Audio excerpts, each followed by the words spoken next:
This episode is about minutes 86 through 90 of The Rise of Skywalker with returning guests Alex Robinson and Pete the Retailer. Hello there, and welcome to Star Wars Music Minute, where we celebrate the music and sound of Star Wars 5 cinematic minutes at a time.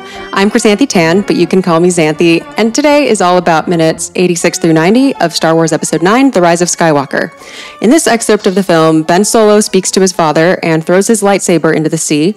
Palpatine orders the destruction of Kijimi, Poe pays his respects to Leia, Lando is also there, and Finn and Poe start to collectively have an idea. These guys barely need an introduction. Pete and Alex from Star Wars Minute are here with me to discuss. Hello. Hello. Thanks for having us back. It's kind of strange listening to your minutes on your podcast, talking about these minutes before recording these minutes now with you. Tony Thaxton was your guest this week. Oh, okay. The corresponding guest, yeah. That's why he's here. I thought he was just hanging out. Wanted to watch wrestling. Yeah. And Tony was on this podcast several weeks ago or something. There you go. Yeah. So,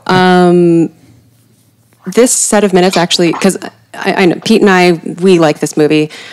This set of minutes actually has my least favorite line in the whole movie, I'm pretty sure. So we do get that. Oh, I'm interested to find out will we get there? Will you let us know when we get there? Or I will. I will let you know when we get there. Because it is. You want to guess, Pete, what it is? Is the I love you, I know? Yeah, everybody hates that line in all of its iterations, right? Leia made you acting general? I don't know. Nope, that's incorrect. Because that seems like yeah. Leia made you the acting general. Please tell us, like, what's our motivation in this scene? And then he does. So there you go. No, that's not it. But when I get there, I don't know. I feel like it'll be understandable why. Okay. That's my teaser for the episode. All right. Okay. I'm just going to start playing from the minutes so we have something to riff off of. Yeah. Okay. Oh, and yeah, it's my first note. Beach sounds. Beach sounds. Yep. I miss you, son. Beach they sounds certainly have waves, voice. beaches. Son is dead. No.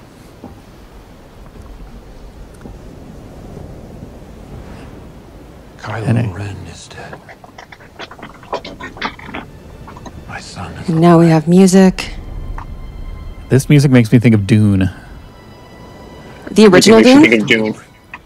Everything makes me think of Dune, but your memory. The David Lynch Dune. Okay. Come home. It's too late. She's gone. Your mother's gone. Okay, it's basically a very soft string underscore. I haven't seen the David Lynch Dune, so I don't actually know what part of the music you're referring to. Do you know? It's not there's like the prophecy theme by Brian Eno, which is a recurring like little really tiny motif that they keep using, but it's not that. It's from the music by Toto, which is kind of related. So you got a different Williams. I think he was in the band at the time, right? I don't know. Joseph Williams? But it's kind of, I think, like when Paul he first meets the Fremen and he's talking, and it's a lot of it. He's talking to the Fremen about his, destiny and what's going to happen, and there's this kind of like backgroundy, I don't know, sounds somewhat similar to me, at least just this part. Eventually this evolves into something different, but just when it first, when it fades in and the way it fades in reminds me a little bit of Dune. Interesting. But like Alex said, a lot of things remind me of Dune. That makes sense. Mm-hmm. I thought, what's that? Oh no, which I was going to say, I've been on your weekend edition talking about Dune, the different Dune. Right. Other Dune. New Dune. I also read Harrison Ford must be really hard to mix, and I feel for the sound mixer here because he's. I mean, I guess a lot of dialogue in modern movies is like this, but it seems like he's really like, and you got to like make that like prominent. You got to like what he's saying has to be prominent in dialogue, and he's like. So it works in this movie. A lot of movies, I'm like, I have no idea what he just said, but it works in this. So hats off to whoever was mixing. I don't know if I know the name of any of them. Well, the supervising sound editor was like Matthew Wood. Right. And then David Cord also did stuff. There's a whole dialogue team. But do you just mean because he's whispering or because he's speaking softly? That's just like his voice now. Yeah, he's like a gravelly whisper. You know, like he seems like he's not putting a lot of effort into his voice. Not in a bad way. It seems like he's not devoting a lot of. He's not redirecting a lot of energy into his vocal cords. He's just like not projecting. Yeah. And, you know, it works for him and for the character and for what he's supposed to be, but it just must be really hard to... And again, they do it well here because I can totally hear what he's saying and I get it. So, hats off to... Well, I'm going to keep my hat on, but hypothetical hats off to whoever mixed this. So in an episode by the Dolby Institute, they interviewed Matt Wood and Dave Accord. They interview, like, I think probably the Oscar nominees for sound. And so they talked about this scene. And what they were saying was, like, that there's a cacophony of sound here in the storm on the ruins of the Death Star. But they basically take the sound out when Ben and Han are talking so that it's just more intimate. And they're trying to, you know, Matt Wood says that they're trying to mirror the scene in The Force Awakens when they're on the catwalk, kind of making it very minimalist. At one point, they were going to have the "Hey Kid" line come in on a gust of wind, almost like he was a ghost or apparition in his mind. I like that, like, "Hey Kid." Yeah. Like, what? Hey Kid. There you go, yeah. Yeah, that would have been pretty funny. But luckily, they didn't have to loop in Harrison Ford later, so they were basically able to just capture him on set. So that's good. That is, and I guess we think of like, wow, it's amazing that they got to capture him on set with all the like waves and stuff going. This isn't real. I forget that it's not real sometimes. Right. And Stuart Wilson was the production recordist, so he would have done that recording on the film. So, good job, Stu. Mm-hmm. Were you going to say something, Alex? I was going to say, do you think it's like how a actor or actress will have like their makeup team travel with them? Do you think Harrison Ford is like, I have to have that guy. He's the only one who can record me properly. Right. Here's my hairstylist. Here's my makeup artist. Here's my body double, and here's my recordist. That would be really funny. Just like everyone else, the production, everyone else has a different person. Harrison Ford has completely different recordings. He brings his own crew with him, the whole cameraman, everything. Yeah. This guy knows how to make me look good. Well, Matt Wood actually has a portable ADR studio in a backpack. And he recorded the majority of the ADR in this film with that. Like, he will just go to hotel rooms all over the world, basically. It's all on his laptop. Yeah. So you can just on the fly catch people. I gotta adapt that. I want to make a more like a transforming modular recording setup in a backpack. That would be Like impressive. one of those Ghostbusters.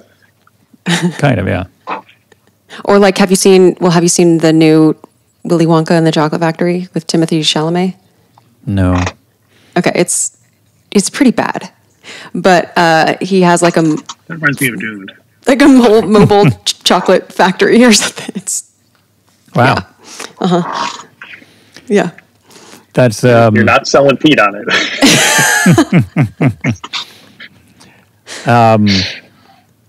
No, I was going to say that's a tangent. That has nothing to do with anything. Never mind.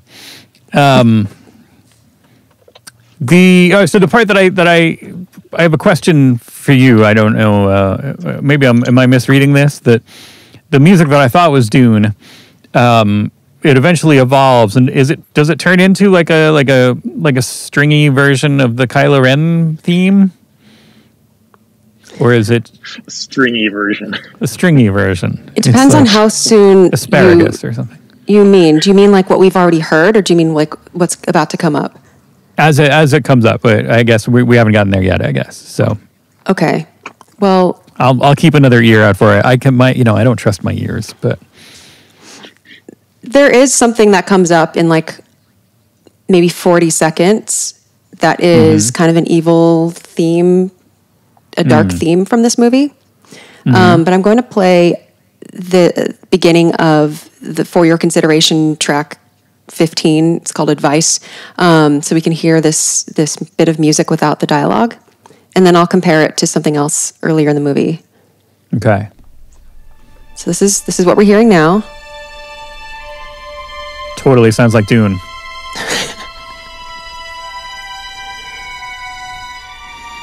Tell me of your homeworld, Usul.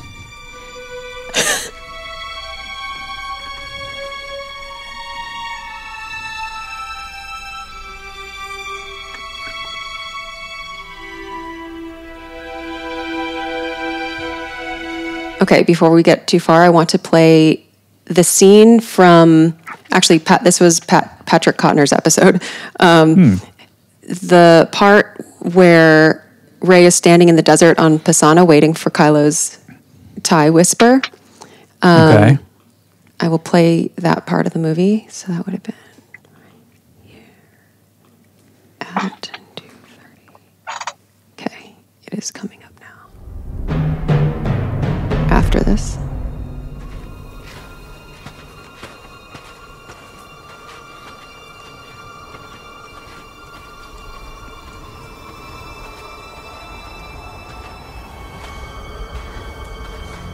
Like the harmony is different, but it's still sort of slow moving, upper string lines, kind of stagnating on notes.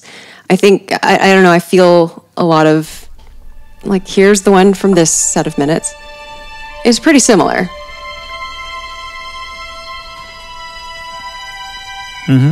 So yeah, I don't necessarily think there's a overt connection, but I guess in both cases, they sound kind of like the calm before a storm or something. Yeah. Yeah, like a... What'd you say, Alex? I said pensive, like the music is... Yes. Right. Yeah. Yeah, it is pensive. No, you're right.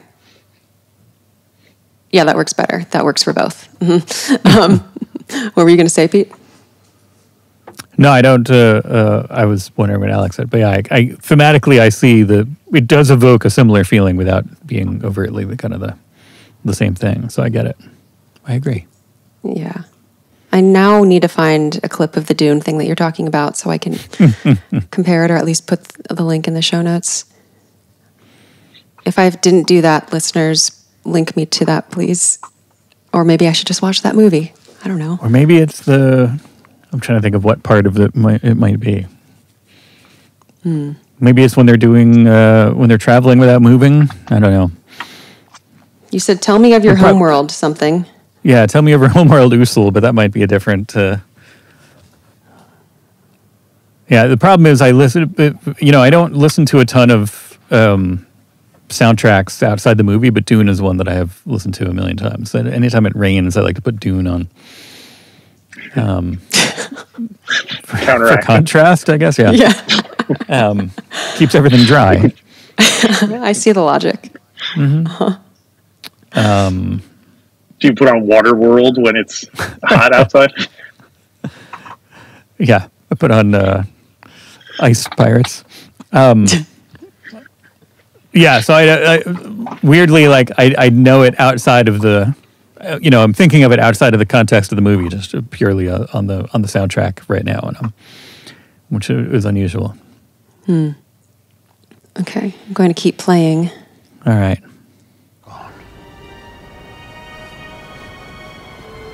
Also, it's a sick diss by Han Solo there. It's like, she's gone. It's like, your mother's gone. I know what I have to do, but I don't know if I have the strength to do it. That's pretty funny.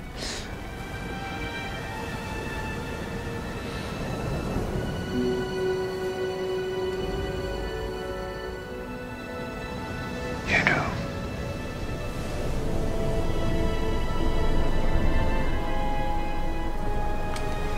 See here, does it turn into like a... Dad. Okay, you know what that actually is? Is the Ben Kenobi theme from the Kenobi show. Oh, okay. But like, I don't think it's actually trying to do that. I think it's just an accidental coincidence. Right. Okay. Do you recall off the top of your head what that sounded like? No. Okay, maybe we need to play it. Obi-Wan Kenobi theme. Okay, so you both watched the show, I know. We did. Okay. So here.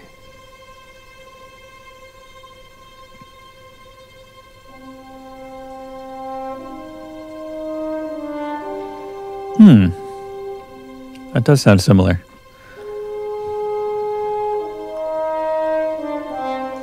Yeah, it is actually the same, like transposed to a different key. It is note for note that's what's happening, which is pretty funny. I think,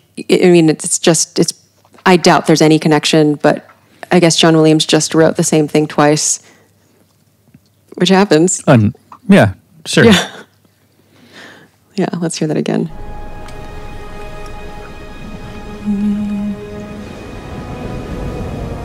Dad.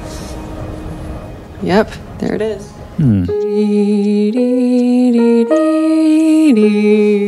Then if it's the Obi-Wan.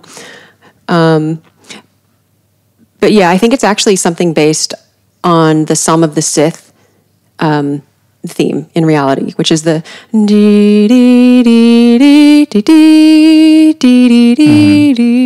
Anthem of Evil. Okay. Basically. So, but it's like a less twisted, it sounds like a less twisted version of that. That's what it sounds like to me. It's an untwisted version of the evil. Yeah. Kylo Ren is yeah. All right. Yeah. I'm putting something on screen. This shot of this close up of Kylo Ren's lightsaber hilt. I don't know that I've ever noticed that red wire. It looks like a candy cane. Yeah. Thing. For some reason, it looks like an unfinished prop or something, or maybe it's always been like that. I think is that like the Sith chimp mask thing? Is that like an add-on for this movie where like he had to go fix his when he was kind of re-becoming Kylo Ren at the beginning of this movie? I don't know if he had to fix his mod lightsaber his lightsaber too. Could be wrong. You download the new red wire update. Right. But it looks like there's like Scotch tape holding it up at the top too. I don't know. It's a messy solder. It caught my eye. It took me by surprise a little bit. Like I just don't normally see exposed wires on lightsabers, I don't think. Yeah.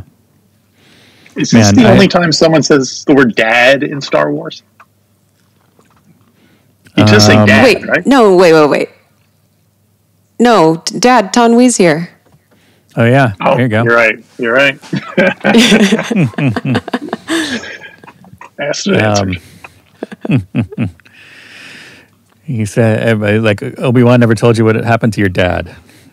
Right. This is, it sounds very weird. I am your dad. Yeah, I think if you want to have any sort of gravitas, you have to say father. You have to. But like Father? Ben Let's is, do it again. but Ben is more of a modern. He's more. But actually, I guess Luke comes off that way too. I mean, I guess they're just younger, so they can say dad. But Luke does say father. Right. Pretty sure. Yeah. Yeah. Luke says it a couple of times. But that I knew it was right there. Of course, that's why they have similar music. The Obi-Wan Kenobi theme and Kylo Ren's music here because it's the They're Ben both music Ben. for people named Ben, right? Where he just turned back from Kylo Ren into Ben, and now he gets the Ben music. You're right. Right. Yeah, music for people named Ben. Sounds like for sure. Oh, okay. There's a little thing coming up now. I know. So the music is swelling. Like this. I know. Okay, were you pointing something out? I was thinking of that, like, was that swell where I thought it was Kylo Ren theme, but it's not really. It sounds almost more like the Rey's theme, like a heavier orchestral version of like tee tee tee tee tee, like the scavenger music, but it's like purr, purr, purr, purr. Like it's. Well, what it actually is, or reminds me of, is in The Last Jedi here.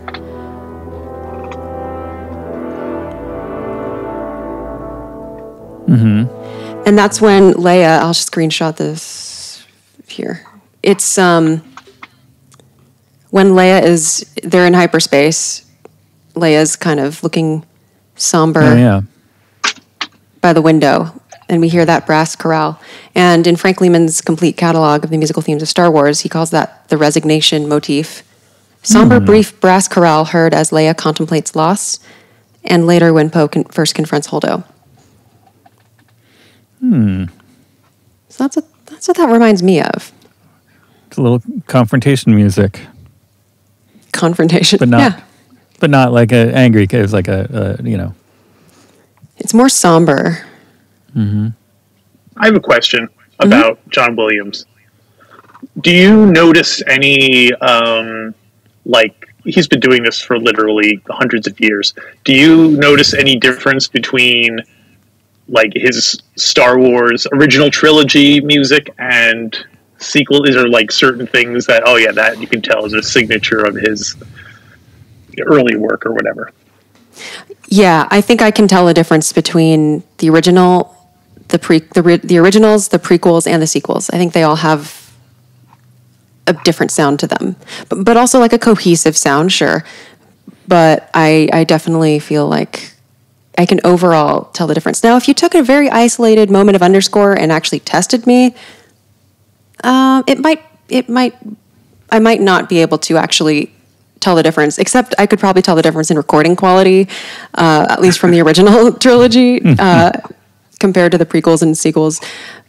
But yes, in general, I feel like the differences that I notice in John Williams's sequel trilogy music perhaps mirror the changes that have occurred in just filmmaking. I don't know if that's exactly the through line, but like, for example, there are more things I feel in this movie or in the sequel trilogy that are maybe a repetitive, maybe like an ostinato, which is sort of like a repeated cell of music that is, it's a little bit more modular, so that if they decide to make an edit somewhere, it's more easy to smoothly patch in or to smoothly cut shorter. So I do notice a few more moments of things being more repetitive. I think the prequels have a unique sound to them, and I was just having this insight like last month, where I think the setting of, at least in episode 1, the setting of royalty, of kind of the whole Naboo thing, having now monarchs, or some heightened regalness to deal with. I think that opened up John Williams's sound palette, or I guess harmonic, or I think it opened up new things for him, because he's very good at writing things that sound like fancy British court music, and I think he got to exercise a little bit more of his skill for that in the prequels, especially in The Phantom Menace. But I think that's a special element of the prequels. The original trilogy, I feel, is the most probably not disjointed, but like, because he was still figuring, like, didn't know that it was going to be a whole saga at the time. I think there are bigger differences between like A New Hope and Empire Strikes Back, for example. Like, it's more like, I'm just figuring out what to do for this movie, and then it's I don't know. I feel like later there's more, like the sequels at least, feel more cohesive. Not necessarily better, but I do feel like they feel probably more musically cohesive. I don't know. Do you notice differences? Me or Alex? Just that the original trilogy is the best, and that's it. That's the only reason. Yeah, I mean, I think because of the disjointedness, I like that. I like the variety in there, but also, yeah, I feel like it's and just by nature of my children's obsessions, I also have listened to Harry Potter a lot, and that kind of that's totally that kind of prequel era bridge, but with different. So it's interesting to see, like, I can hear things that are similar in the Harry Potter stuff and the prequels that then it's like, oh, that's where he was in the late 90s, early aughties. Like, do your kids have a favorite Harry Potter score? Because there's so many of them, and John Williams didn't do all of them. Right. Yeah, I'm trying to. I think one of her favorites is one that's not from one of his. She likes there's a fun kind of thing that happens with Professor Umbridge, and that's in in the fifth one? So that's not. He's gone by then. Yeah, because he only did the first three. Yeah. But yeah, I mean, definitely, the thematic stuff, a lot of it is based off the stuff he did in the first two. So. Yeah. What about you, and Alex? how did we get this far? Alex, we've been doing this for like 11 years. How did we get this far without looking up and realizing that his middle name is Towner? John Towner Williams? Yeah. I never seen that before in my life. I'm like, Towner, huh? Towner. He's someone that doesn't need to go by his middle name, I guess. I feel bad for the guitarist. There's a guitarist named John Williams who's quite notable, but musically, there's not going to, he can't beat the other John Williams. But on Spotify, some of their discography used to be mixed up. Hate it when that happens. Yeah, he should have went with Towner. Towner Williams, I think, is a much cooler name. He should have went with that. He would have been, when he was a jazz guy. I think if he would have, that sounds much more like a jazz guy. They would have called Towny. They would have. He was also Johnny Williams. Yeah. And I knew that his father was a musician, but I didn't realize that his father was in Raymond Scott's quintet, who did like Powerhouse and all those things that are in kind of cartoon music. So I don't know, interesting. Oh, you're familiar with Raymond Scott? Some, I mean, mainly just from like, hey, what's that song that's in that cartoon? I'm like, oh, there you go. Nice.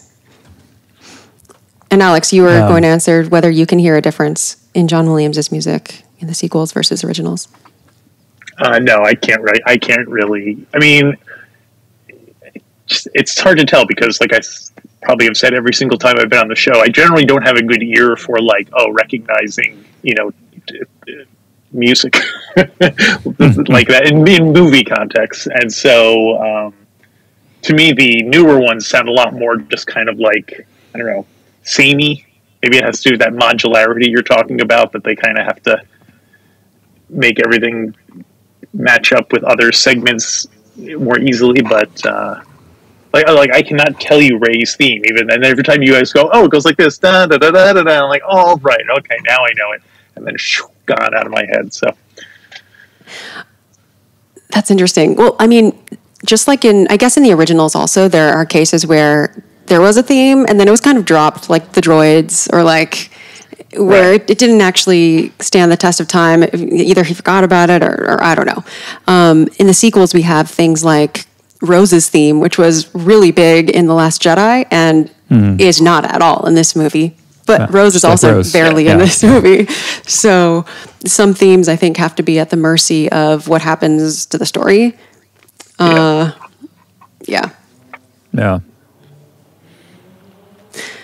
But Ray's theme is, there's so many different versions of it. There's so many different parts to it. I don't think we get it in this set of minutes, so we can't test you. No. Yeah. You could have told me this whole thing has been released the entire show. I'd be like, oh, really? Wow, okay. Or the other one that you're always, Chris, you kind of specifically, you're always just, you talk about, what is it, Battle of the Heroes? Like the Revenge of the Sith thing. And you're always just like, yeah, and that. I'm like, I nod politely because I cannot picture that in my head. Anytime you mention it, I'm like, I know it's a good, strong piece from Revenge of the Sith, but I cannot picture it in my head. So if you were like, yeah, and this sounds like that, I'd be like, nod politely. That's funny. Well, hopefully, after doing Mustafar Takes Los Angeles, it'll be more drilled in. I'll be like, heads. That. I'll just remember it as the thing from that live show. Remember that thing that Xanthe played at the show? Yeah. Yeah. I had like some ulterior motives in the Camino Caper because there's some like music from Attack of the Clones where I was like, that is really good stuff. It's always underscore though, so it's hard to hear. And I want to bring it more to the fore. I was like, I need to do this one. We need to make sure to slide this one in a few times. Totally. We do the same thing with the script. So it's that's your good. Okay, I shall continue playing. Okay. I think we're about to do a scene change. Mm-hmm.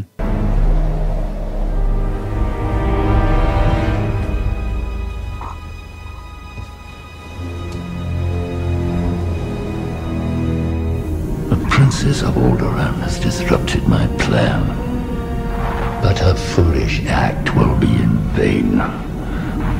Come to me on Exegol, General Pryde. As I served you in the old wars, I serve you now. Okay, so now we have the Anthem of Evil, but it's back to being twisted. So we heard it a little bit untwisted, like 30 seconds ago, 40 seconds ago, and now it's back to being super twisted. Right. For contrast, this guy's twisted. Yeah. Did you elaborate on what you mean by twisted? Yeah. I mean, I guess I just mean that the Anthem of Evil theme just naturally is twisted. I'm going to play an instance of it. Let's see.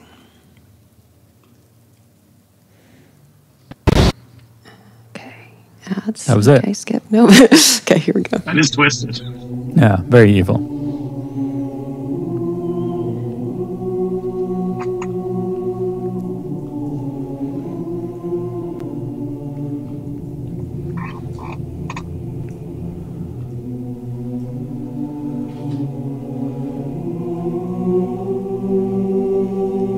So it is a new theme, a dark new theme for Palpatine's Final Order. Literally Anthem of Evil on the soundtrack album. Designation as a psalm suggests an otherwise holy musical genre twisted by melodic corruptions. Never as prominent as other dark side motifs, but quite well developed in its own right. Kind of a misshapen clone of the Emperor theme. Appropriate. Yeah. So yeah, and so I guess what I just meant before was the bit that we were hearing, let's see, about right here. Dad. Sounded One way is here. sounded related to the but it skipped sort of like the crunchy half step. So instead of it was just like it just skipped like the crunchy parts, and so it was more like less twisted of a version of Anthem of Evil or the Psalm of the Sith. Right. And here it's back to being twisted because it's inherently twisted, this theme. Right. Yeah. I think this hologram, well, first I never fully appreciated how Wizard of Oz this looks. Yeah. And also Empire Strikes Back. Well, newer Empire Strikes Back. Special Empire Strikes Back. Less so a little bit. Oh, okay. Okay. Original recipe Empire Strikes Back. Because the hologram there was a little bit. But because they had to like overwrite the hologram, the original hologram in the special edition, they made Palpatine bigger and this looks more like that. Yeah, it does. And then we have General Pryde, who just really amuses me. His fervence, just his, he's just such a Palpatine fanboy. I find it really funny, actually. When we get the I know those. That was my phone ringing while it's silent. We get the kind of.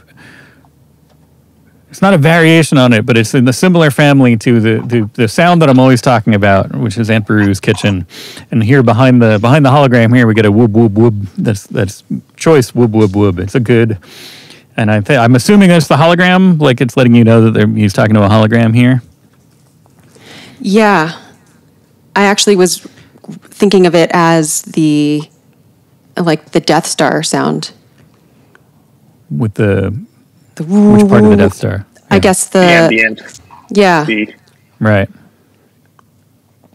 The low hum of the Death Star when you're inside of it. Yep. Well, yeah, and the different kind of frequencies and levels, that it's at. I like it's all throughout that Star Wars. I love it. Yeah, I actually wanted to talk about that ambiance. Let's see. I'm going to compare it to 321 of. Okay, so minute 68, I think, of the motion picture. Oh, very loud. Okay. TK421, why aren't you... Oh, yeah. Oh. TK421, do you copy? Yeah. Yeah. Exactly. Yeah, see, that's the variable whoop, whoop, whoop, but you get it totally like a low, consistent. That's good stuff. That warms my heart, that noise. And it really does sound quite similar here, I think. Like...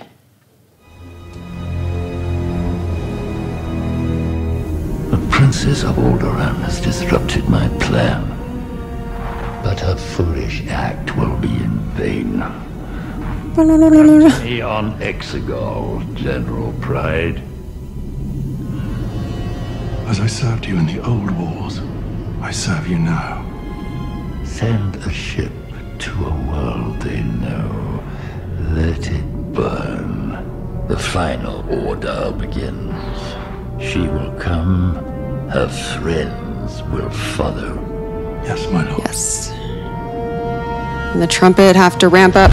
Yeah, but that telemetry sound.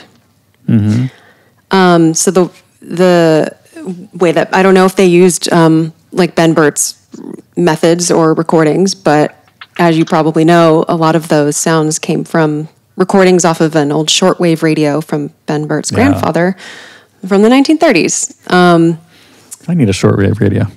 Yeah, just for that. Expensive shortwave radio, okay? Just so it'll be calmer for me. And quoting from Ben Burtt from an interview, he says, "It seems as though it received sound that nobody else could get. I used to dial around and be fascinated by all the electronic noise and signals that seemed to be coming from space or somewhere in the atmosphere." And then he had recorded some of the shortwave sounds as a teenager and saved the tapes. And when it came to developing a lot of the ambience for Star Wars, he went through those old shortwave recordings that he made as a teenager and pulled snippets of sound here and there, ran it through different speeds, put it through echo chambers, and had a lot of fun building those sounds. And telemetry is the collection of measurements or other data at remote points. Right. And telemeter. Yeah. Yeah. I have a question. Does John Williams or his team go back and watch all the old movies and then being like, oh, that would be a good thing to reference? Like, oh, this reminds me of the first time we see Palpatine in the hologram, so I should use that here. Do you think they go back and are like looking for things specifically to kind of quote? So I do not know. I would love to know how John Williams keeps track of the various things that he's written, and this is like one of the biggest questions that I have. And now I do think that I think that the directors and music editors, sound editors do help out with this, because I think when they're temping the music, they'll temp a Star Wars score with like music from previous Star Wars scores, which is probably is how things get in there that are like from older movies that maybe never get replaced or just end up, because I think I think the directors tend to know like, we should have, when Rey's pulling out the lightsaber, we should have the same music from A New Hope when Luke is standing on Tatooine looking at the, this twin suns. Right. So I think the directors, if anything, will have an idea of specific recall moments that they'll want to do. Like, like Luke lifting the X-Wing in this movie. Obviously, right. I don't think that's not John Williams' idea. That comes from the director.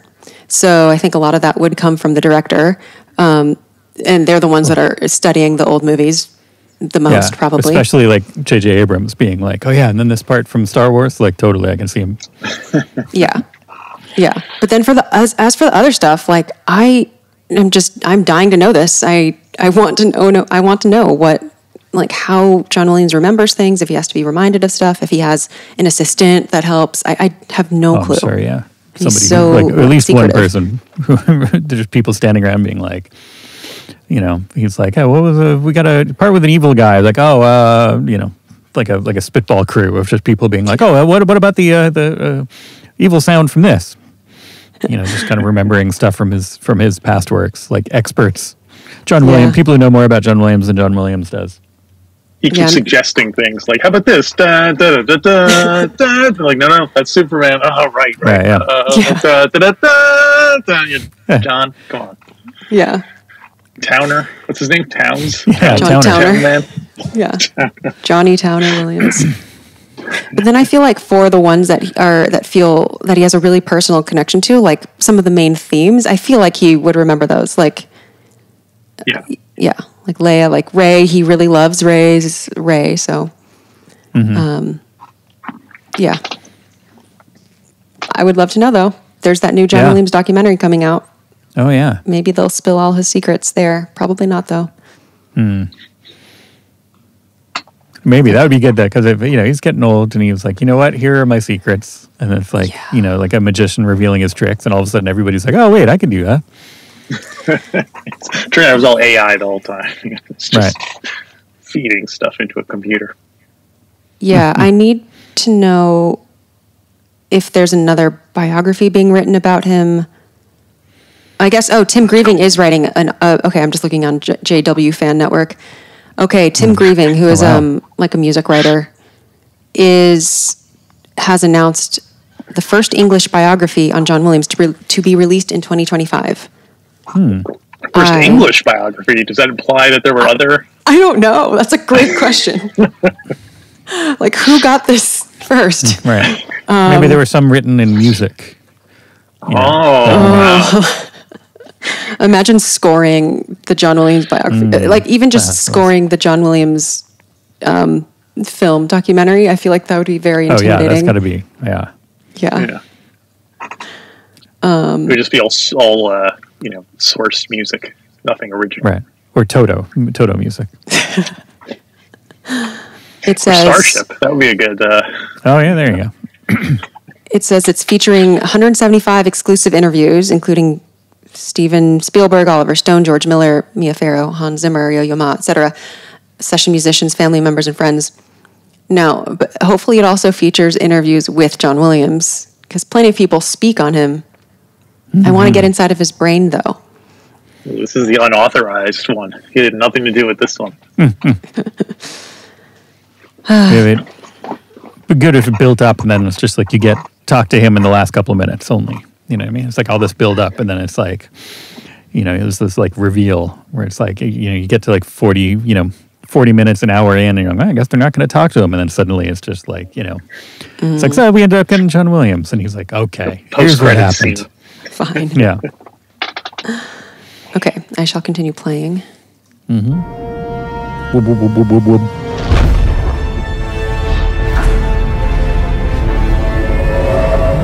Imperial March. So here,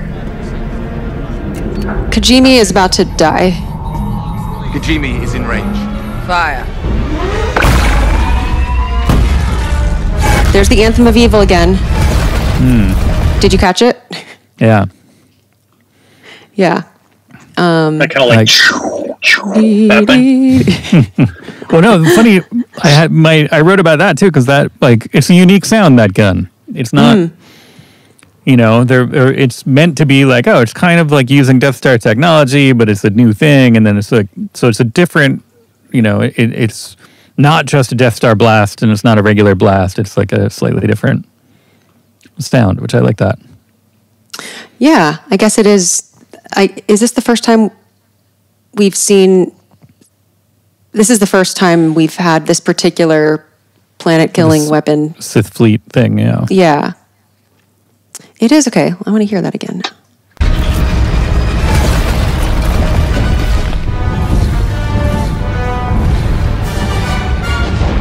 I think we missed the actual.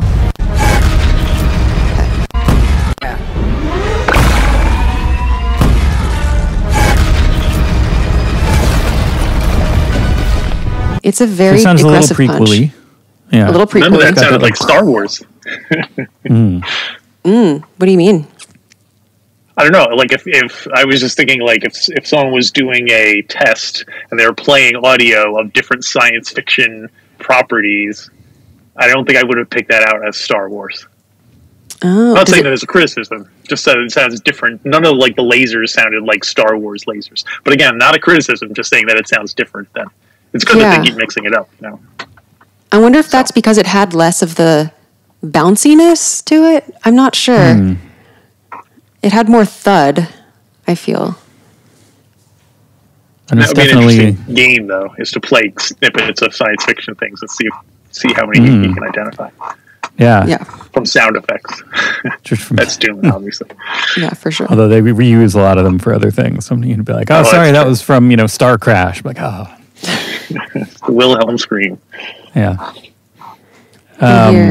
Oh, go ahead. But yeah, it's got that kind of like tubularity that sounds very prequel-y. Like it sounds a little bit, that's something that I don't feel like existed very much in the original trilogy, but has a little prequel-y to it, but has a little bit of, a little bit of that kind of Death Star-iness to it. It's an interesting sound that I've never heard before. Well, I've heard it, but I've never noticed it before. Yeah, I guess do we know what the Death Star sounds like when it shoots compared, or I guess the two different Death, I should have looked up a comparison, like the two different Death Stars, and then I don't actually remember. Do we hear I guess, are we hearing any of these from the same, where is the sound coming from? What's our point of view here? How close do you have to be to hear that? Right. Hear it in that way. Well, yeah, the original Death Star blast was more of like a pew. Right, okay. It was wet. But then this goes through that. It almost sounds like the boomers from the Naboo, Gungans? from the Naboo battle, like that, like boop, boop, like kind of like. Oh, interesting. I don't know what sonically how to describe that, but it's got this kind of like more rounded, bouncier tone to it. So it's like. Oh, you think this is rounded and bouncy? Oh, okay. Well, that like has more of a thing, whereas it's the difference between and. Okay, yeah, no. The second one sounds also more like an airplane, like a fighter jet. Okay, play That's this. more of a right. Yeah, but then there's that's like yeah, but that's the Death but I Star. feel like I heard like a part that kind of curled over something. That's the new one. Yeah. It's this new one. It's got like a little enclosed feel to it. Tubular. It's totally tubular. I see what you mean. Like, yeah. Okay, let's play. Kajimi is in range. Fire.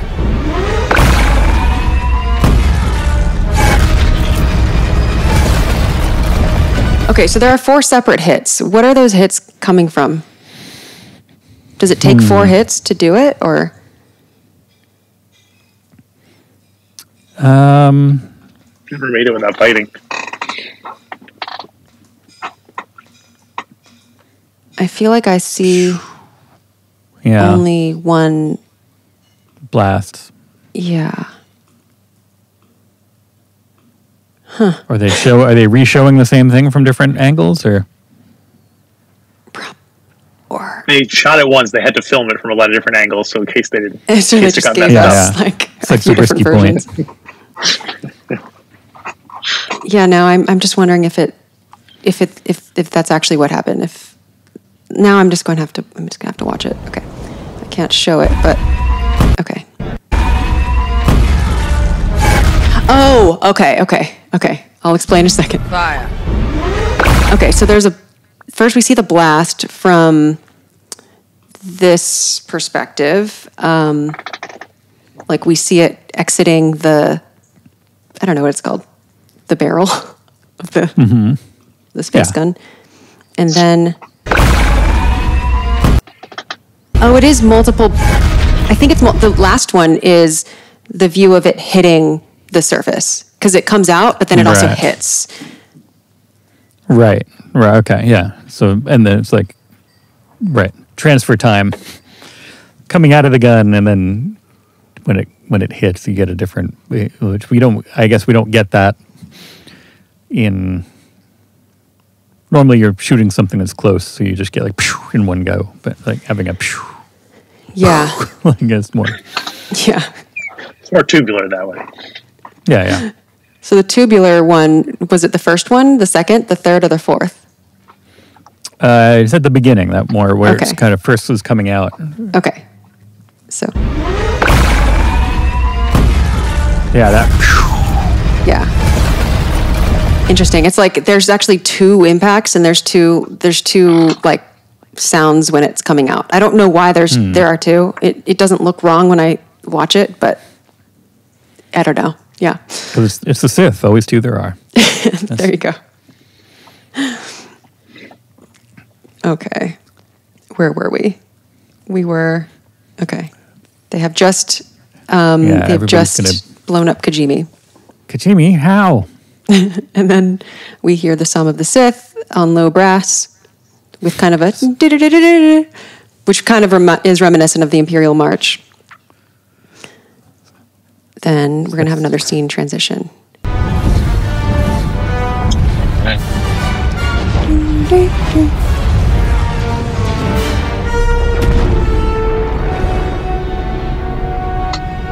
Kijimi. So now we're on Agent Class.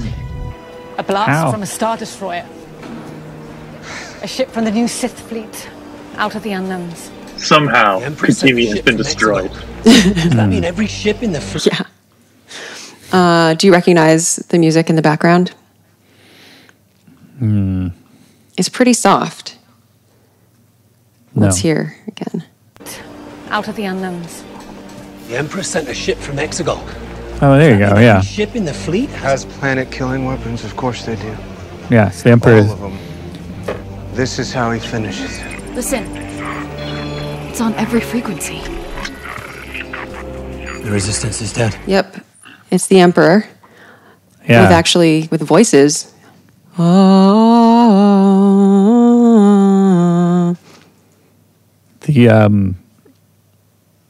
I had written that for like I heard it here during the broadcast part, but I didn't realize it came in a little bit earlier during the Kijimi Howl part. Yeah, but before it's not on voices. Before it's From the new Sith fleet. Out of the unknowns. The Empress sent a ship from Exegol. yeah. It's just it's softer.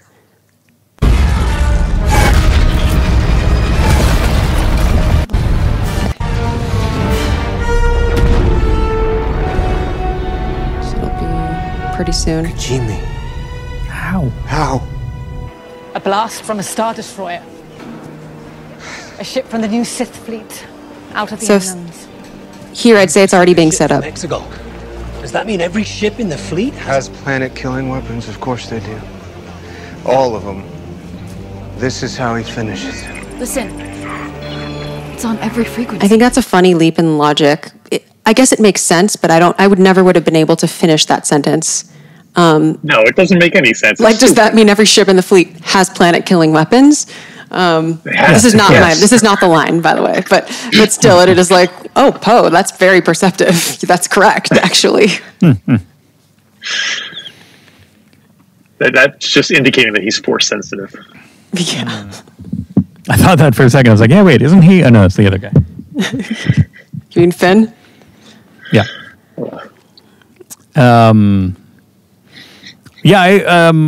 Once we do get into the broadcast here, I like the broadcast because I like, again, it's radio-ish, but then also it's coming through in another language. Does he say that's Sith or that's Sith, or is he saying the Sith, or like when it's coming through, it's not. They're not broadcasting in Sith because nobody's allowed to speak Sith, right? They're broadcasting in a different language that we don't know what it is here, or we do. Well, C-3PO is not allowed to speak Sith. We don't know if no one is allowed to speak Sith. Yeah, maybe Beaumont is right? fluent. And nobody does. Right. Well, if he was, they could have just asked him. It would be funny. They get back from this whole long thing, and he's like, "Oh, I speak Sith." Yeah, no, my grandmother was Sith. Why? What's up?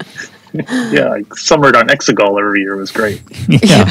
It's quite easy to pick up, similar to Spanish. Listen. It's on every frequency. The resistance is dead. The Sith flame will burn. All worlds surrender or die. The final order begins. I mean, I think it's just in basic, but you don't think it's in basic? No, we can't. We hear parts of it, and it sounds like, I mean, perhaps appropriately, it sounds kind of like the Death Star droid. The when he wakes up in the sandcrawler, and he's like that. It sounds like more like that kind of a language. Or like the Imperial probe droid. It's kind of like that too. Right. That ran to the sand, that kind of a. So this whole time.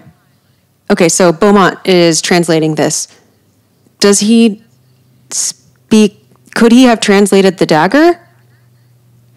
That's what we're just saying. I don't think so. I don't think this is Sith that he was hearing. I think it's or he's like, I can hear it. I understand it if I hear it. I can't read it. But I think it's it's some other language that we don't know. We haven't heard yet. Okay, at first I was willing to consider that it was basic, but Palpatine, his weird, gnarly way of speaking and forming, I don't know, forming sounds, like that it was just Palpatine speak. But I just looked it up on I just looked this up on Wikipedia, and we have, after the destruction of Kijimi, Beaumont Kin translated the Sith language of Darth Sidious on every frequency. As he said, the resistance is dead. The Sith flame will burn. All worlds surrender or die. The final order begins. But also, he could have translated the dagger? This is blowing my mind right now. It. Okay, maybe he can't read it. That's what I'm saying. Okay. He's illiterate. He can't read at all. But he's good at Star Wars. No one can. Yeah. Oh, man. Well, yeah, that's interesting because that's not a. Wait, do I have the? Yeah, I don't know. I was looking to see if I had the novelization behind me here. And I also read that book that Beaumont Kin is all in Shadow of the Sith or something, but I do not remember. I don't remember anything about this, which it probably speaks to just me not remembering it. There probably is something in there. Oh, good. People are talking about it. Why didn't Beaumont Kin translate the dagger? Okay. I don't have an answer, but still, I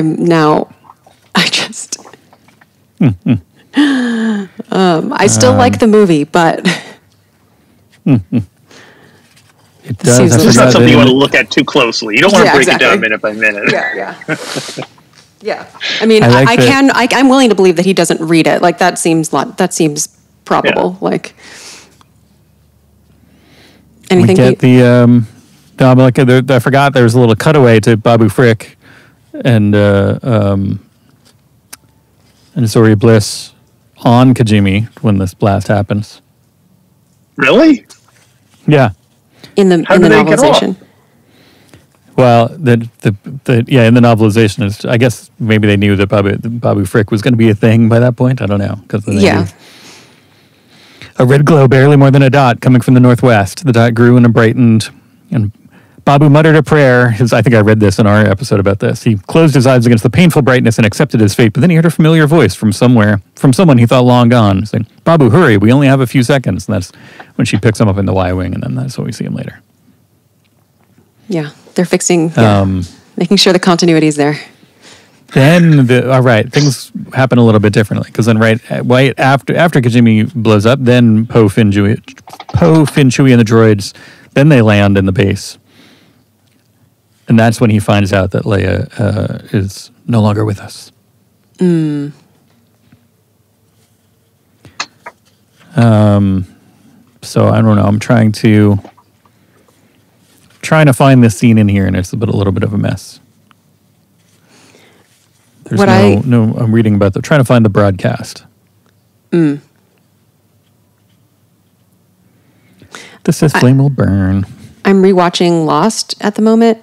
Oh, and it's been a really long time since I've seen it the first time. So, of course, Charlie is Beaumont Kin, and hearing them trying to figure out radio frequencies, like trying to figure out things coming in on radios, is giving me it's very Lost here. He's typecast as a guy who fiddles around with radios.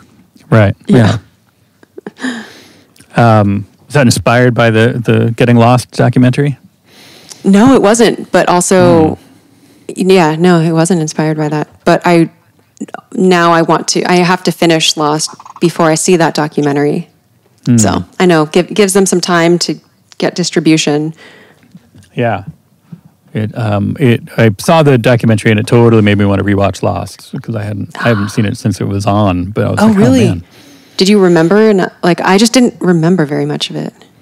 As it went on, again, it's a well-made documentary, so it does, throw you some things that you're just like, oh yeah, I remember this, which is good. Nice. It's made for both the hardcore fans and the perhaps more casual people like me. So. And I know Michael Giacchino was obviously he was the composer for Lost, but he was also involved in the documentary. Yeah, I mean, almost everybody's interviewed in the documentary. It's pretty great. And, does he say much about? Is there much talk about music in it? Some. Okay. Yeah, there's definitely it definitely gets a good section there because especially the well, not to spoil it, but talking about the kind of that kind of not stereotype, that telltale, that kind of like commercial break kind of sound. Yeah. They show him kind of doing that. And it's cool. Neat. Okay. Yeah. Yeah. Did they talk about Dies Irae? Not directly. Okay. I don't think so. Okay. It's just funny rewatching it now, and I'm like, oh, Kate's theme is basically straight up Dies Irae. It's really funny. Okay, cool. Well, I'm sure that if you talk to Ralph, you could ask him. There might be some more. I'm sure there's lots of cutting room floor stuff where they talk to Michael about all kinds of stuff. Yeah, look forward to seeing that. Anyway, Getting Lost. Everybody go see it. Yeah, that's my plug. It's related to Beaumont Kin. Totally. Okay, so I'll continue playing. General, what now? It's like sweeter music. And now Leia's theme. Which makes me emotional. I gotta tell you, I don't really know. And they're doing it on French horn, too. Do this. What you did. I'm not ready. Neither were we. Luke, Han, Leia, me. Who's ever ready? Force theme. Do it. Defeat an empire with almost nothing. We had each other. That's how we won. Okay, what are your thoughts on that scene or the music in it? Well, first of all, once again, Chewbacca gets, unheralded. So yeah, none of us were ready. Me, Han, Leia, Luke, And it's like Chewbacca should be like, hey. My least favorite line is neither were we. I know I'm assuming that this, and then we talked about this a little bit, I think, on our episodes, talking with the Kylo Ren and, Ben Solo and Han Solo dialogue, and this dialogue, I think, were probably originally, in their original inception, they were both Leia, talks with Leia, maybe. And then they wanted to keep the content in there, they wanted to keep we need that emotional moment where he's realized he's talking and is not ready, but we don't, but without, and again, there's no, people always yell at me when I say stuff like that because they're like, no, the movie was not finished. Like they started this after but I know I can think conceptually they probably had these beats lined up, like before they started scripting it and they knew what was up and, but I think I'm assuming that was probably going to be more of a this was supposed to be Leia's movie, basically. And so she was going to, be the one kind of guiding him. And that would have made a little more sense. But, yeah. I don't know. But I mean, I like the Lando's here. But yeah, it does sound a little. I mean, I think especially with Lando, given Lando's, his nature with the nature of his relationship with the rebellion, I feel like he could have had a little bit more to say too. He could have been like, look, I didn't, I didn't really sign up for this, but then I got involved, and he could have had a lot more, of a poignant kind of relevant backstory there, rather than just being like, yeah, no, who knows what's going on, right? Anyway, get out there. We'll get through it together. Yeah.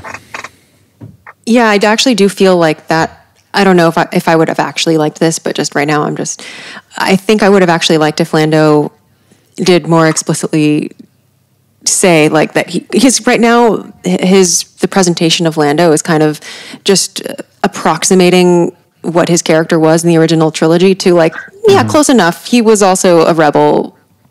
He was also a rebel hero. We'll just slot him into that. But he actually he didn't start. He certainly didn't mean to be. He wasn't a Leia. He was even later than Han.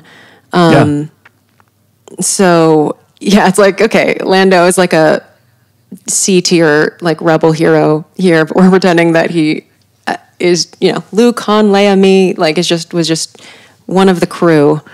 Right. I think I just don't. He's definitely hyping up his own legend. Right. Yeah. Did I tell you about the time I blew up the Death Star? Oh, yeah.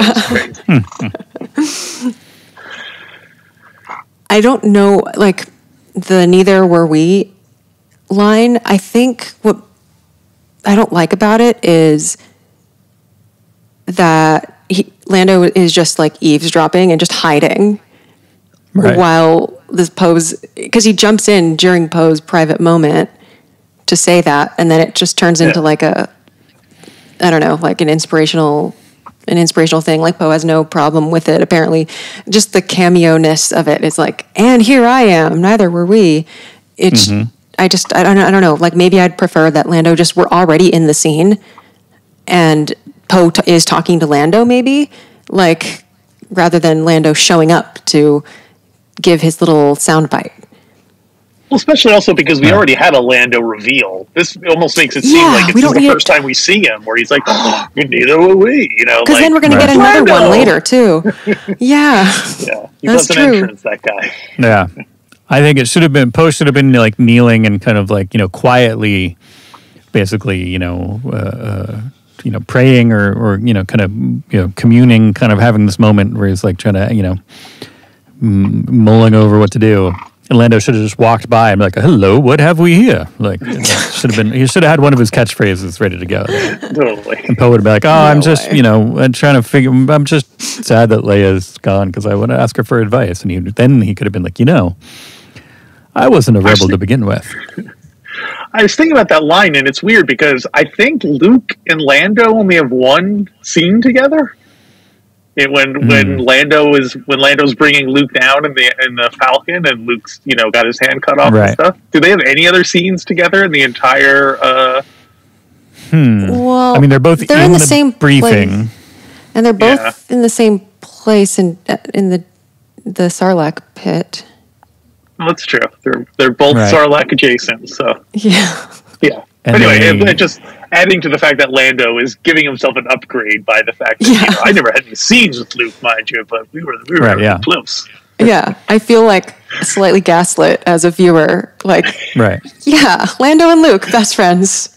Wait, yeah. Okay, I think Poe should have been paying his respects to Leia, and then Lando is like, "May I?" and kneels next to him, and they're both quietly paying their respects. And then Poe turns to Lando to ask Lando's advice, like, "Hey, you were part of this thing too," rather than it being under the guise of speaking to Leia about it, and then Lando steps in. I think it would be fine if Poe were just knowingly from the get-go talking to Poe. To Lando. That would be normal. That would be fine. Yeah. I feel like this whole thing could have just been not even. I feel like there's a lot of scenes in this movie and in the last movie where it's like everyone's thing seems to be giving a speech about how we should keep fighting. You know what I mean? I feel like that comes up all the time in the sequels, and it's boring. It's just like the same kind of the spark of the rebellion is inside all of us. Now come on, let's go do it. It's all very vague high school coach pep talk kind of stuff. So anyway, I actually agree. I think those could be cut down in half. Also, though, Rogue One, that speech that Jin gives is also I do not like. Yeah, so maybe it's just the Disney era in general that has a lot of. It's an easy, I guess, emotional thing to have someone try to get the team going and stuff. You know. Yeah. Yeah, maybe. Okay, wait. What pep talks are in the original trilogy? I mean, there's certainly like Jedi pep talks. Yeah, use the Force. Yeah. Beware of the dark side. So that is it kind of just stuff. maybe you prefer Jedi pep talks? Or you just like straight information too? You like, like when Leia's telling everybody that they're, the transports are going to have 2 escorts, and when General Dodonna is telling everybody, like, as the shaft is ray shielded and all that stuff like that, just give me the facts. Don't give me like just give me the game plan. Right, yeah. Here's what I like. I like Luke being all mopey about his karate teacher dying, and then Leia comforting him. But then Han Solo goes, "Come on, we have to go. We have to fight TIE fighters." Okay, good. Mm-hmm. Action. That's what I want. I don't want, right. people, faster, more intense. There you go. So I do, in looking for this scene in the book, I did find the broadcast. It doesn't say specifically Sith. It does say the console crackled and popped, and it didn't snap. It just crackled and popped. And a voice began speaking in a language Poe didn't recognize. But Beaumont's eyes flew up, and "The resistance is dead," he translated. "The Sith flame will burn, all worlds surrender or die. The final order begins." And then the message repeated on a loop. So it doesn't say that it was Sith, but... It repeated on a loop, just like the French lady's message in Lost. There you go. See? It's just Lost. It's just Lost and Dune. But here that's the part with Lando reads pretty similar to how it is here, although it does, side note, it does mention that he flew there on the Lady Luck, which is his ship from the EU, which is nice. Mm-hmm. But yeah, then it's just, it mentions that he flew in, he got there just after Leia had died, and he was sad that he missed it. And he's feeling bad, and so he's, then they have a moment. He doesn't specifically say, yeah, me, Luke, Leia. He just says, "How did you do it? How did you defeat an empire with almost nothing?" And he said, he does say it is back before that. He says, "Luke, me, Han, Leia, me, who's ever ready?" I'm a little disappointed he did mention Nine in there. Yeah, Nine Chewbacca was a big part of or his... Chewie. Admiral Akbar, hello. Yeah. Mon Mothma was our leader back then. He just goes off on like a Grandpa Simpson kind of a thing. I mean, he didn't even recognize the Ewoks. Yeah. The a whole secret ship is full of lobsters telling us what to do. Yeah. Yeah, it's but and again it was Chewie, but You're right. I don't love that line. That doesn't really. I mean, I'm happy to have more Lando a little bit. I've come around on him. I like him a lot these days, but not. Could have been a little better executed. But we'll give him a lot of this. A lot of the clunky things in this are. I'll give them a little bit of a pass for having to kind of change. Not at the last minute, but later in the game than they. Yeah, Lando's additions to the Lando in Shadow of the Sith, which is kind of explains a lot of stuff in The Rise of Skywalker, is also a good addition. And Lando, I like Lando's story from a certain point of view. Empire Strikes Back. Mm-hmm. Lando was also growing on me. However, because I used to not like Lando at all, pretty much until 1 or 2 years ago, like when I was doing Empire Strikes Back season. Then I was like, oh no, Lando actually, yeah, no, his actions are actually kind of understandable now. I forgive you. But I think in terms of these rousing, inspirational moments, I think this film has a lot of them. Some of them are more showy, and some of them are more telly. And I think some of the more showy ones are effective in a positive way for me. Like later when there's the whole fleet and they're like, it's not what is the line? Like, it's like, they're just people. Like, it's just a bunch of people. Like when the whole fleet shows up. And I think we probably get like heroic music, like the fanfare or something like that. I think that's fine. I like that. I like that.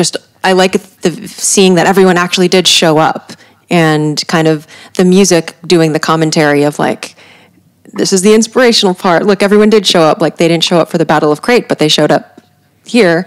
That is thumbs up for me.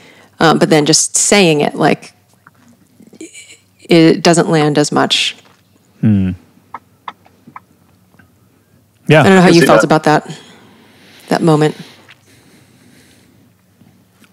I mean, yeah, I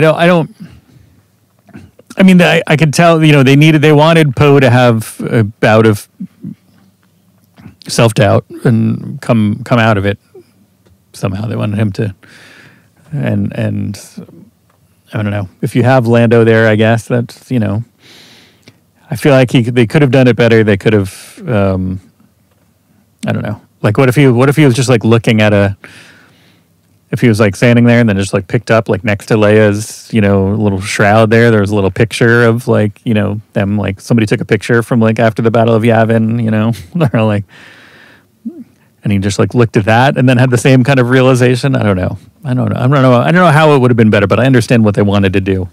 Yeah. Cut the whole thing out.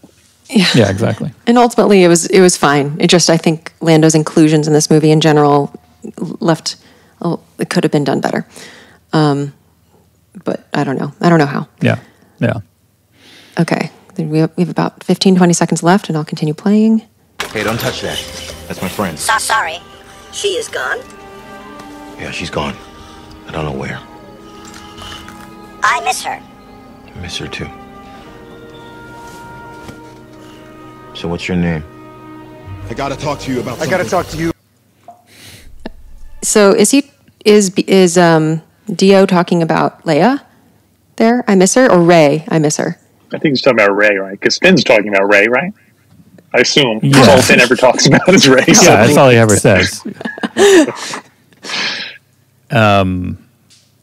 Yeah, and Dio didn't meet Leia, right? I guess not.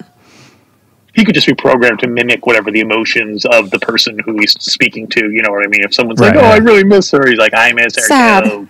Right, yeah. Yeah. Yeah, he's like ChatGPT or something, where he's just kind of like, we all miss her, of course. Yeah. I think he said he was like Chachi. He was like Chachi PT. Part-time Chachi. Joni loves ChatGPT. But yeah, it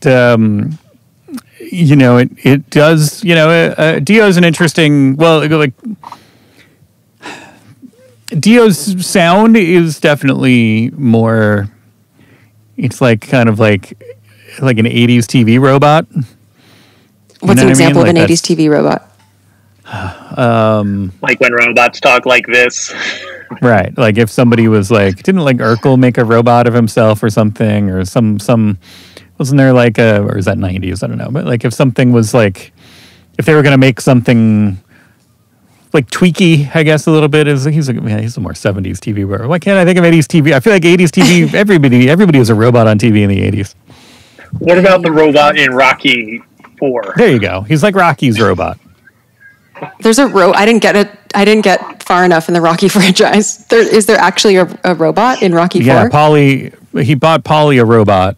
Or Paulie bought it himself? No, Rocky gave it to Paulie, right? Because he's like, happy birthday, Paulie. That sounds right. So yeah, there's a although now I've heard that. You mean like the Sylvester Stallone boxing movies? Yeah. Yes.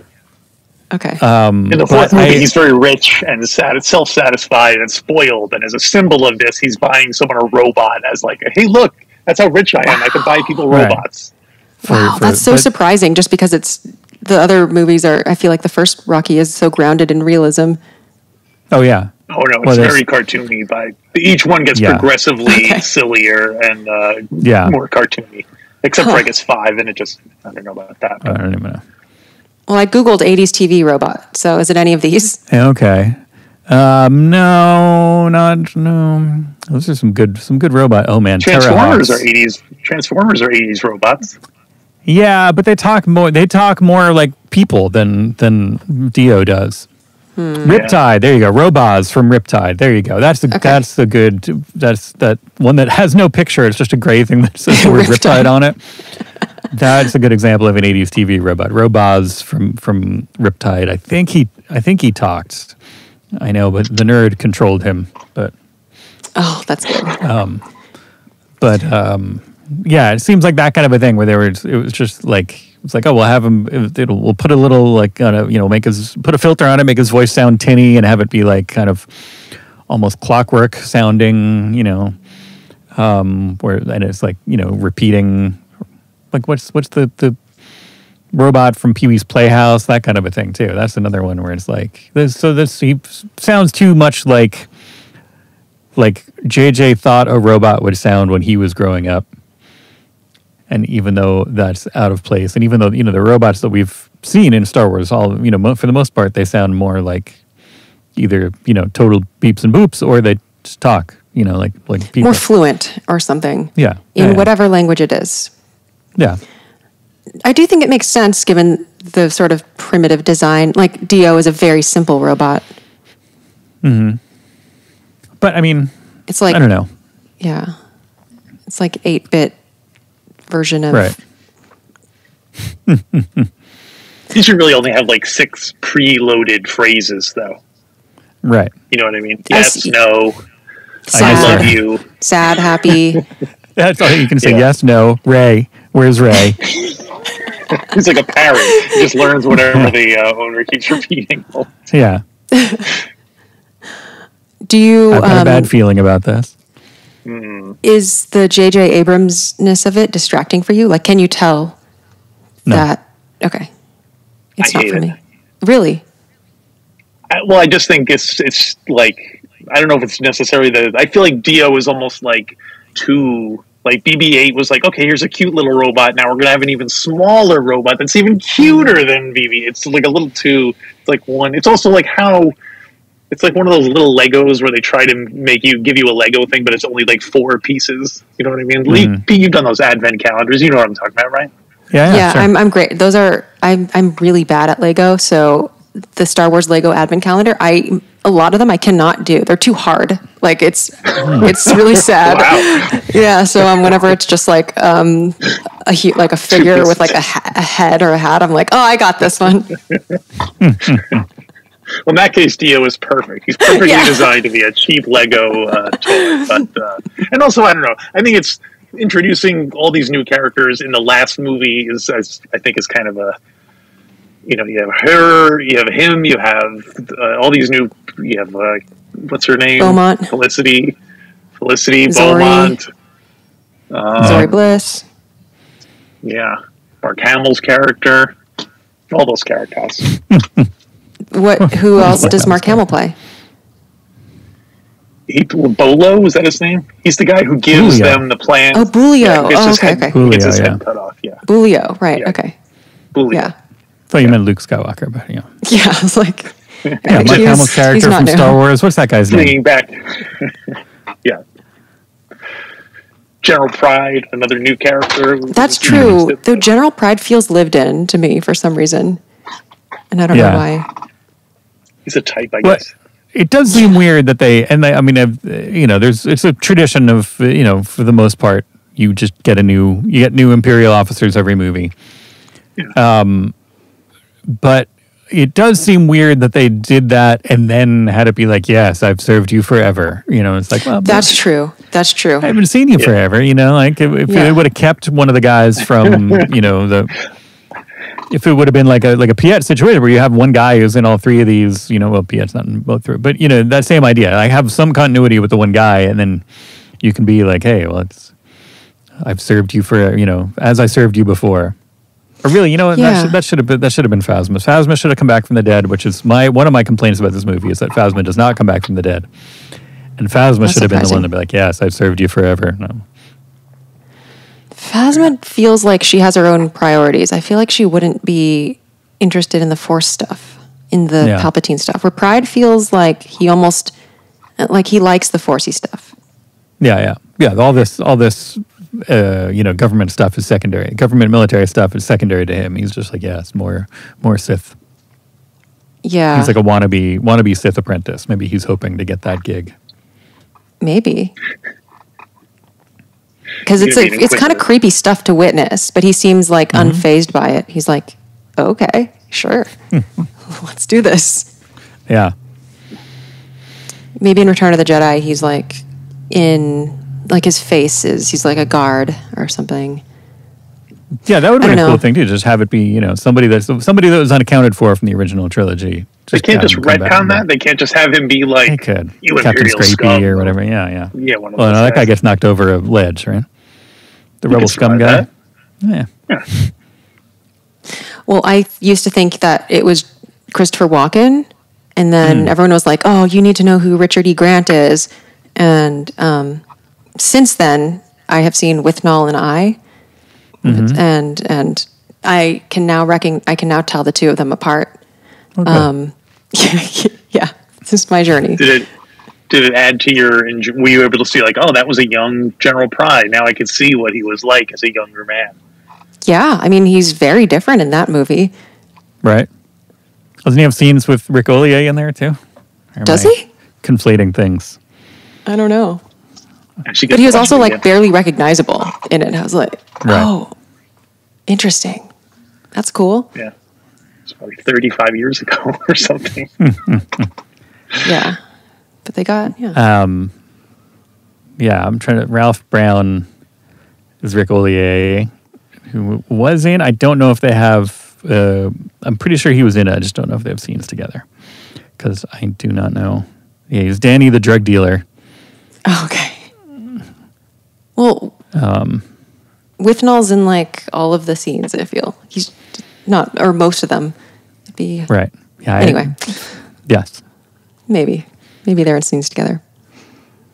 Well, that's about all the notes I have for the set of minutes. Yeah, definitely. It's fun to do. I like that you sent the audio only by itself because I did that first. Just like, let me just listen. Turn off my eyes. I'll put the blast shield down and I'll listen to these minutes and see what speaks to me, which I like doing. I need to do that more. I did the other day. A while ago, I took just the audio tracks from the original trilogy and put them on my server so that I, like the other day, I was doing a kind of manual labor project and something that I, didn't need my ears for. So I just put on Star Wars and nice. I know what's going on, obviously. In case you can't tell, I'm familiar with that movie. Yeah. And I just kind of put it on in the background, and it made that 2 hours go by pretty quick. So it was nice It's a nice thing. It's sort of a similar vibe where I'm just like, oh, let me just listen and not look at what I'm looking at. Let me just look with my ears. Yeah, I find that sometimes it helps clarify things that are happening on screen. Like noticing that there are 4 blasts and then being like, okay, let me connect that to the planet-killing weapons. What's happening there? Yeah. Yeah, it's interesting.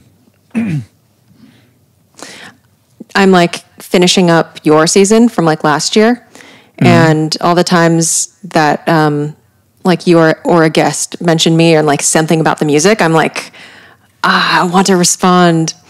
There's something that you said on an episode, and I did make a YouTube comment because I was like, oh, this is such a big something in this movie that was bothering you, Pete.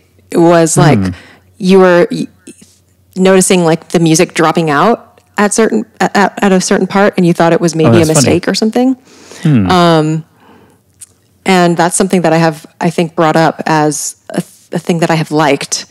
That's something I like too when that happened. I don't know why was it bothering me in this. Maybe it's the way it was used. Maybe. It's actually funny because we'll get to that in a second too, because I know you have standard questions and I had to rethink them, and that actually ties into one of my answers for that. So it's good. Okay.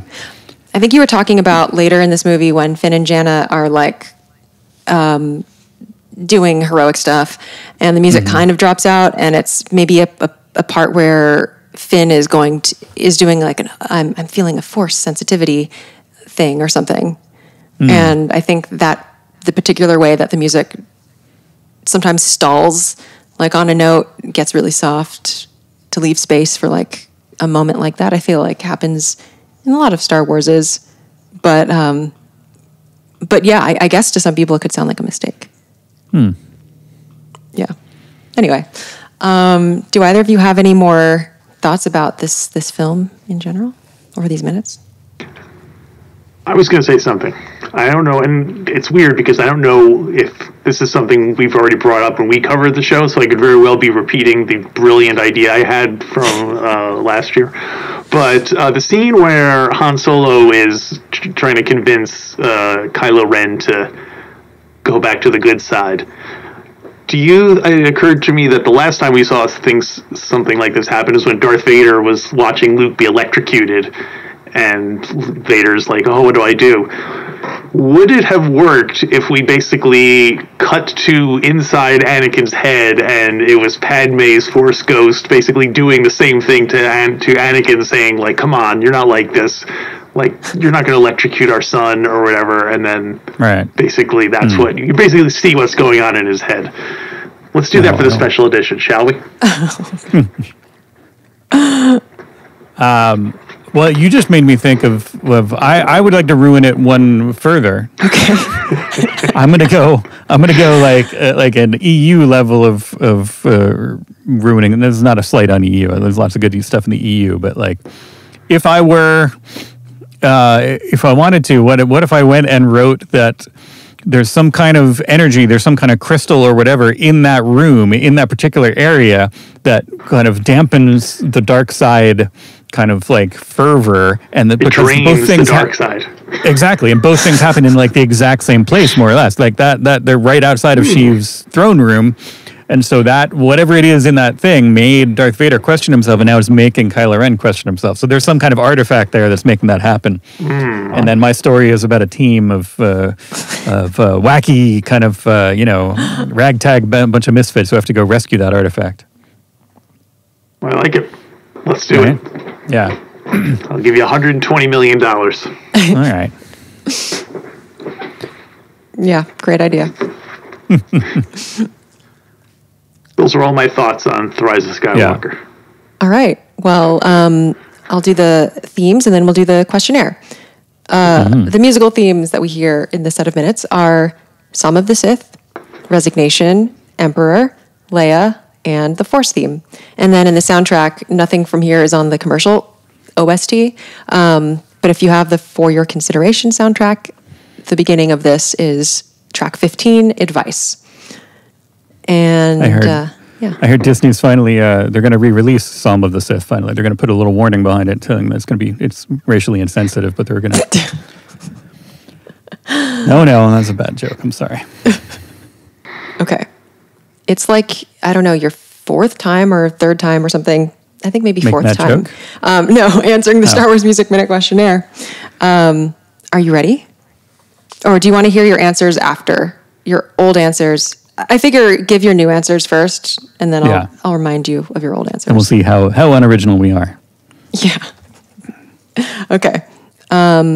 Question number 1 is, in exactly 3 words, what does Star Wars sound like? Well, I know what I said before, and my answer for this time is going to be related but different, because I know I'm obsessed with Aunt Beru's kitchen, but this time I'm going to say woob, woob, woob. Those are my 3 words, woob, woob, woob. Now, how do you spell that? I spelled it W-O-O-B, like wood, except with a B instead of a D. Okay. Because I think that, hearing hearing in this minute, in this collection of minutes, the background hologram sound, and then when you played the Death Star stuff behind it, I was like, yeah, that's Star Wars. So, whoop, whoop, whoop is my answer. Nice. Previously, you said pneumatic machinery sounds, Aunt Beru's kitchen, and shortwave radio. So you're extremely consistent. Yeah, I don't have much there. What about you, Alex? I will say, inspired by what you were telling us about Ben Burtt using stuff from high school in his later work, I will say Ben Burtt's closet. It's the sound of Star Wars. That's good. Totally. And probably pretty accurate. Question number 2 is, what is something related to Star Wars music or sound that you want to learn more about? I feel like I already used mine up by asking if John Williams goes back and rewatches the old movies. Or went back and rewatched the old movies, past tense. He just goes and watches old movies. Watches like TCM. Probably does, actually. Does John Williams or does Ben Burtt? You were talking about John Williams, right? Oh, yeah. Okay. Yeah.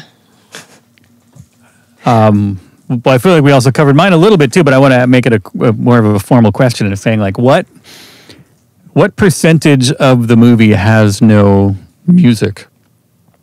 And did that increase or decrease from the original trilogy to the prequels to the sequels? That's an interesting question. Because that is an interesting question.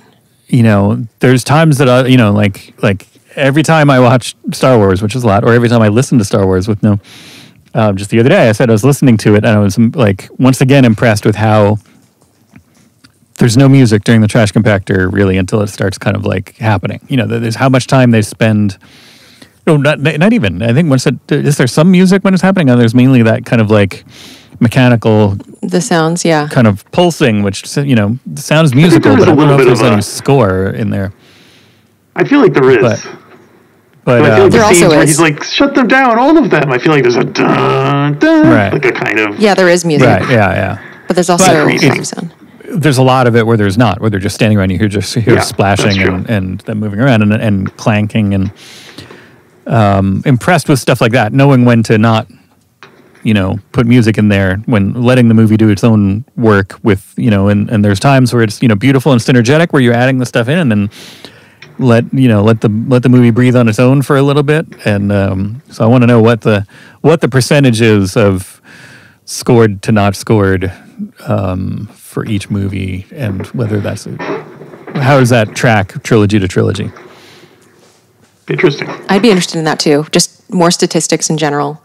Yeah, I feel like between our two listener bases, there's people in there who are going to be able to do this real quick, right? They're going to be like, oh yeah, super quick. Should just be a quick job anyway. Yeah.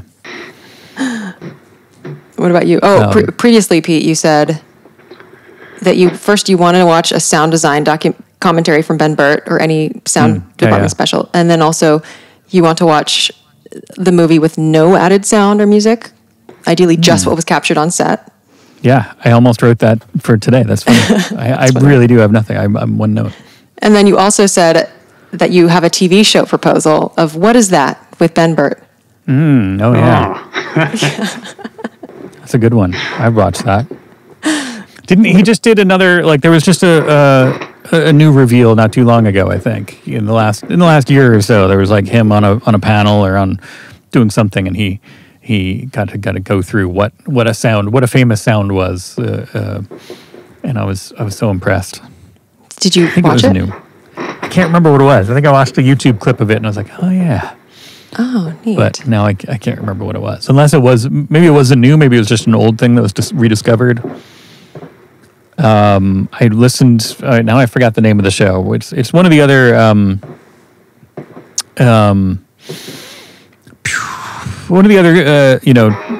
good Star Wars podcasts. Oh boy, you're putting us on the spot. No, well, one of them did Alex, I told you about it because it was this. They did an episode where it was just they went through that Sounds of Star Wars book that Ben Burtt wrote that came out with a while ago that had the electronic thing that played the sound, and it had like hundreds of sounds just isolated and pre-stored in there where you just hit the button and it plays it, and they played it. They did it as a game and they played back and forth. We're like, all right, what's this one? And they would play the sound. Oh, how cool! And it's fun to play along at home. I was impressed the whole time. And maybe in that they talked about, like maybe within the book they talk about. Well, I want to know what that episode is. If you remember, at some point, if you find it, yeah. Is it Blast Points or one of those? The people who are like, good and do we're positive and do. They do fun stuff and they're not just complaining about stuff. I feel like we end up complaining too much, but let's see. Now I can't. Yeah, I'm scrolling through there. Well, in the meantime, Alex, what is something about Star Wars music or sound that you'd like to learn more about? You said. You already said. I just didn't give your old answers. That's right. So previously you said Ugnaught noises. Okay. And why don't the musicians get listed in the credits sometimes? Mm-hmm. That's true. And also that you have another proposal. You want a documentary featurette explaining what the process of scoring a film is. Okay. Yeah. Which same. Yeah. I feel like I've seen more performers listed in movies lately.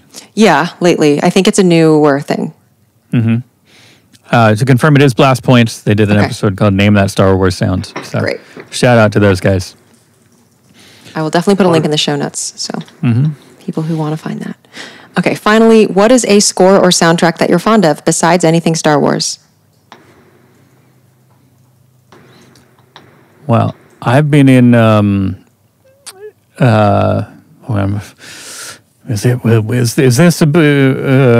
Is this recent kind of family activity, family obsession?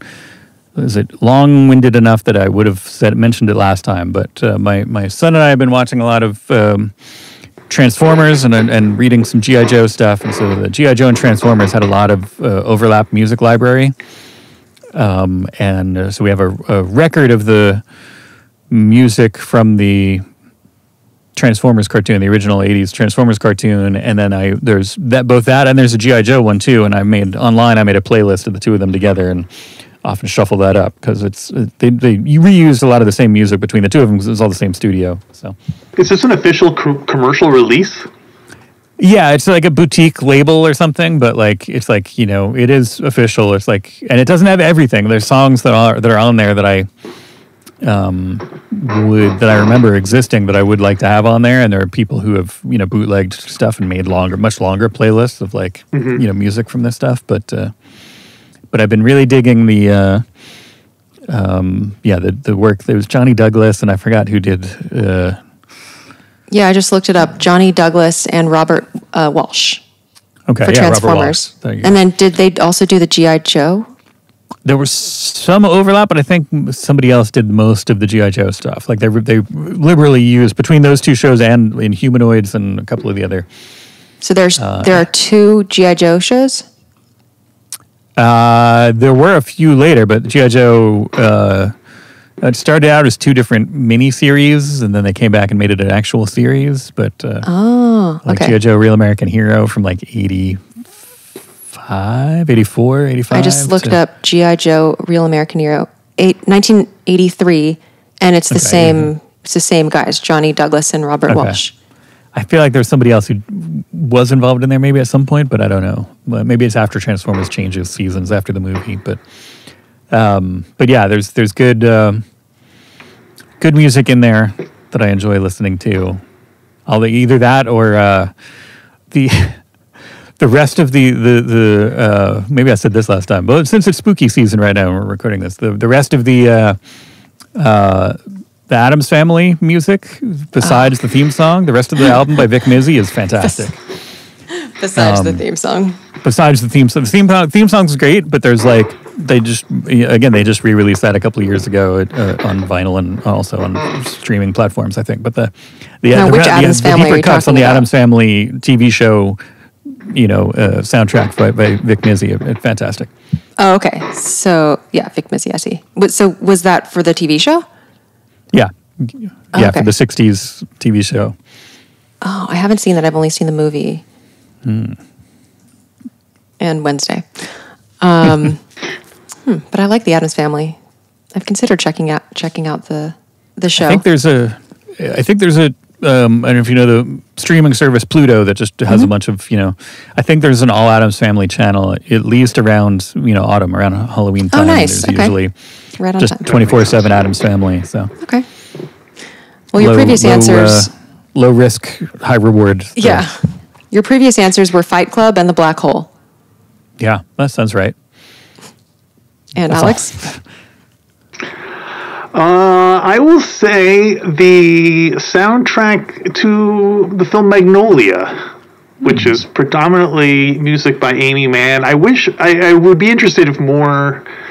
It seems like a thing that doesn't happen very often where a movie will be like, okay, we're going to have a pop person come in and do all the music for, like how Queen did Flash Gordon. Like, as their pop entity, not just like Trent Reznor and Atticus Ross. Right, yeah, exactly. Like, this is music by this pop group. Right. So music by Toto on the soundtrack for Dune. Music by exactly. Is it actually?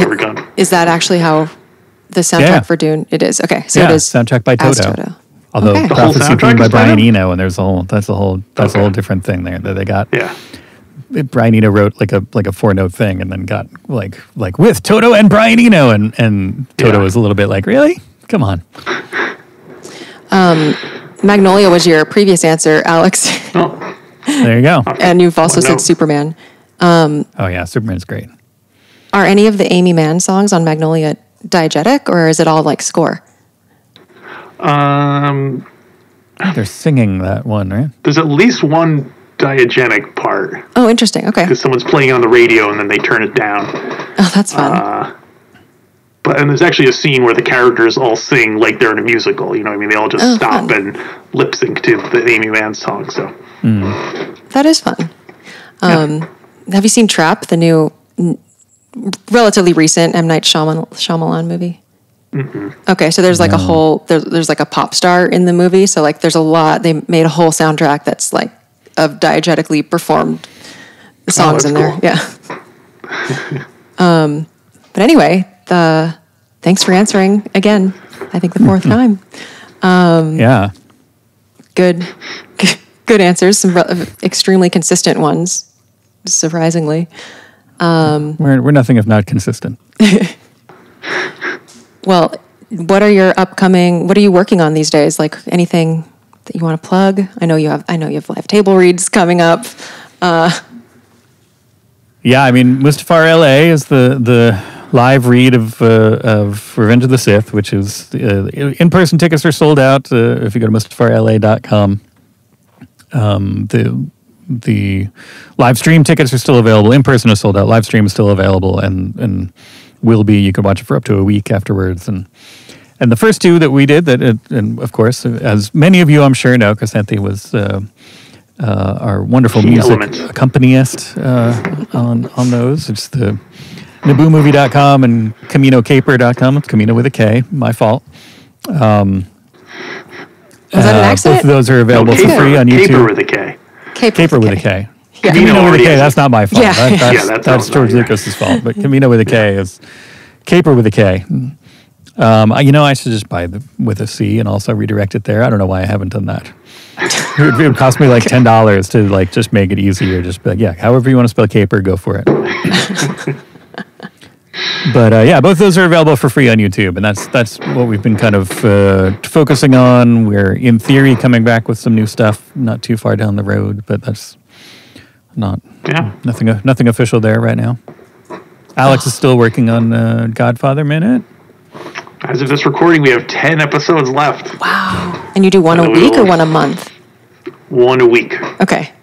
And we've been doing Godfather 1 and Godfather 2 for about like 7 years now. We're finally getting to the end of it. Oh my gosh. Are you going to do 3? I'm probably not going to do 3. Okay. If not, we're definitely going to take a break in between. Because last time we pretty much just went right from 1 to 2. But now we're going to hold off. We did a commentary for 3 already, so I figured that counts. Okay. But, and I can see you doing, like, starting 3 and not finishing it. I can see it becoming more of a chore, no matter what enthusiasm you may have at the beginning. Yeah, it's true. What if you did Godfather 3 minutes at a time? So it's like Godfather Part 3 minutes. I'll run it by my brother, see what he says. There you go. Yeah, cut your time down, Yeah, significantly. I like it. Yeah. Right. I mean, doing 5 minutes, the season is only like 25 episodes. Oh, that's nothing. Yeah. Nothing. I know. All right, you sold me. There you go. All right. Well, do you have any other... did you finish Star Trek? We finished the original series a while back, and it's another one in theory. Nothing announced yet, but we've been cooking up some more stuff there. Okay. So, same crew, maybe a little adventures of later Star Treks. Okay. I don't know why I'm being coy. So coy about it. I don't know. I don't know what happens next after Star Trek, but yeah. Anyway, well, thank you for coming back on the show. Yeah, thanks for having us. Our pleasure. Always happy to do this. Yeah. And listeners, I'll be back next week to talk about minutes 91 through 95 of The Rise of Skywalker. 94? Yeah, 94 will be represented next week. 94. And you know where to find me online. I'll have all the links in the show notes. May the Force be with you. Talk to you next week on Star Wars Music Minute.